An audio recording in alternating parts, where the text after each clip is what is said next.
টাকা আমার টিফিন কি জিনিয়া খাই গেছে আজি আর তুই আমার টিফিন খাইছিস না কে আমার কেমন বাইতে পারে না আমি তোর কেমন কেমন কে আমার বাড়িতে তো টিফিন বেড়াইছে সাব্বির তুই খাইছিস না না আমি খাই নাই আমার বাড়িতে খানো আনে তে টিফিন খাইছে কেডা যে টিফিন আনে না সেই তো খাইছে হামজালা তুই খাইছিস না এর মাথার সাথে একমাত্র তো তুই এতিম তোর বাড়ি থেকে খাবার আসে না আমি তো খাইছি না না তুই খাইছস কি হয়েছে শোয়েব?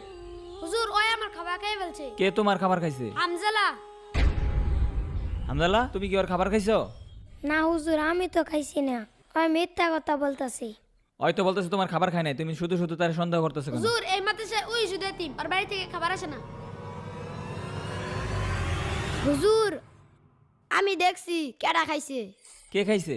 শোয়েব যখন পানি আনতে গিয়েছিল তখন বিড়ালে খেয়ে ফেলেছে দেখছো তোমার খাবার বিড়াল খাইছে আর তুমি শুধু শুধু হামদাল্লার দোষতাছো। কাউকে মিথ্যা অপবাদ দিবা না, বুঝছো? সন্দেহ করে ঠিক না।